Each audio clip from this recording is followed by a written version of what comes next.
Insiders. I am your friendly neighborhood YouTube liaison, Renee Ritchie, and joining me today is Sherry. Sherry, what do you do at YouTube? Hi. So I am a product manager on Live, and I specifically work on all of our mobile creation. Let's start with Vertical Live.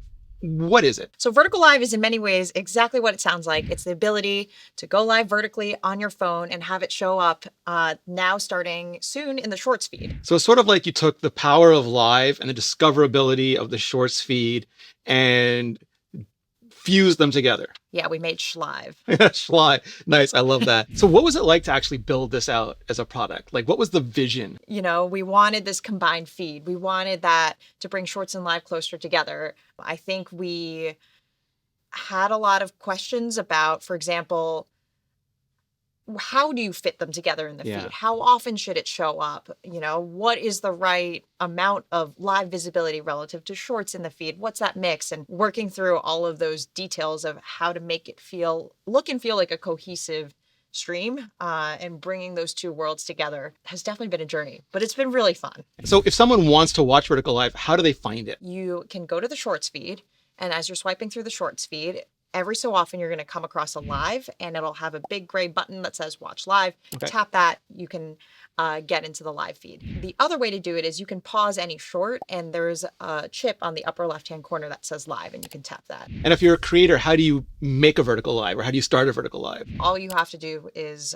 go live on your phone in the vertical aspect ratio, which is the current default on the current creation experience. So if you do nothing else, you will go live vertically, you will get displayed in the feed, you'll get all the benefits, and people will be able to discover you that way. So this is primarily intended for people who are on mobile? As long as you create a vertical stream, whether it's through the YouTube app on mobile or on an encoder, you will be eligible to show up in the feed. Some people will say, hey, you had a live product. Why not just keep investing in the mature live product? Why start something new like this? Obviously, we want to continue growing horizontal classic live, but in the past, the more casual off-the-cuff streams competing on the homepage against much more produced videos, it just kind of was incongruous and you couldn't really get that visibility. And now it's a place where you've got Shorts that are also quick and off the cuff, and it's a better match. And so It's a way that we can get our creators who are doing that more casual lifestyle type stuff, the views that we think they deserve. Yeah, and I think there's an argument to be said that people who know how to live stream,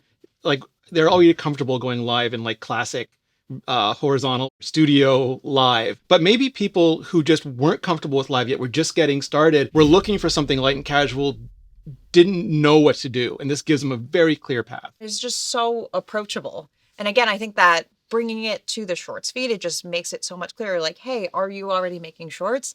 Great. You know, if Shorts is getting you all that reach, then live gets you that depth so that you can really start building that community. So what sort of features do you get in Vertical Live? All the fan funding options are available, and we think it's this really great way to engage with your audience. Ads are, at this point in time, not yet supported. Obviously, that's something that we understand is very important to creators, and we're continuing to work those pieces out. All the features, whether it's polls, whether it's chat, all of that is something that you can also get in this Vertical Live experience. It's like with traditional live, you can archive it and basically present it as a VOD later. Is there a mechanism for that as well with?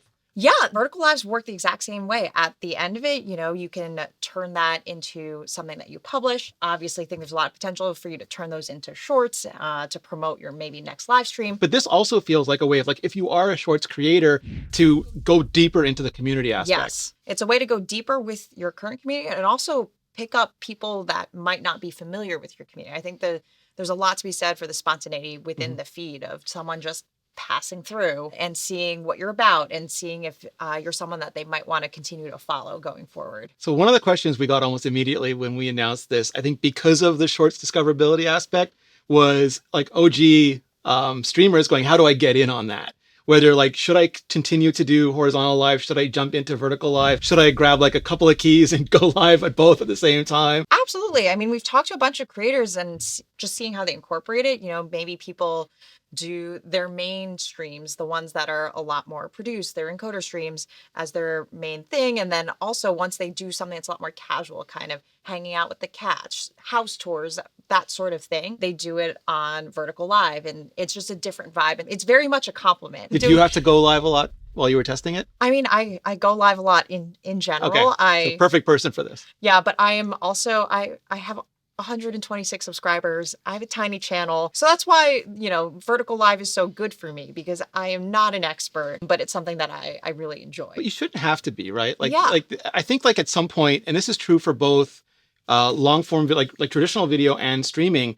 Like when it started off, it really was Day at the Zoo, and that would probably be considered a short now. And traditional shorts, I remember iJustine going live on a Nokia on like back in like 2008 or something, and it was from a phone, and it was very short because bandwidth was so like this is the origins of all that Yeah. stuff, and we got away with it, like away from it with like super high production value, 8K videos, and like people who like literally have like TV quality sets.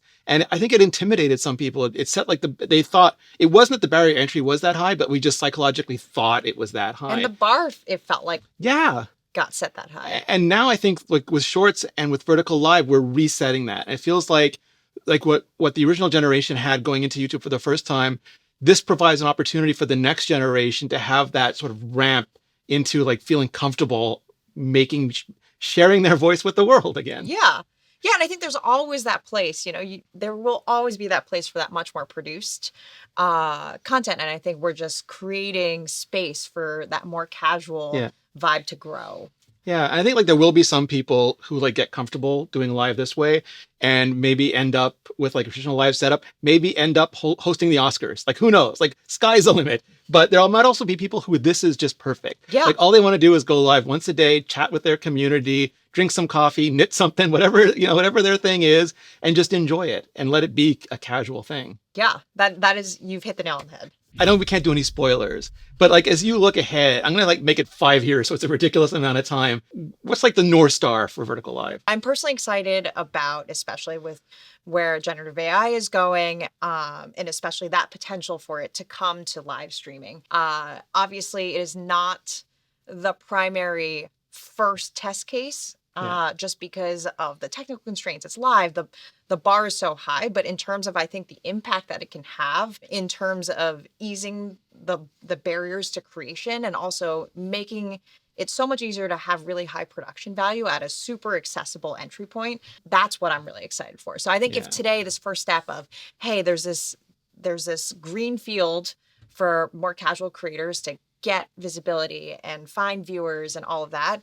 I think the next step is like, hey, we talk about the bar is set too high because you need so much skill. Like, what if you could just do that? What if there was no bar? Yeah, like you can achieve that too, being someone who's also, just someone who has a phone. Yeah. So that's something that I'm personally very excited about. Sherry, thank you so much. If you have any questions, you know the drill. Just leave them in the comments and keep it real. I have the toughest question for you now, though.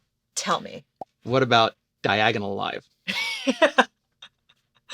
We can consider adding that to the roadmap.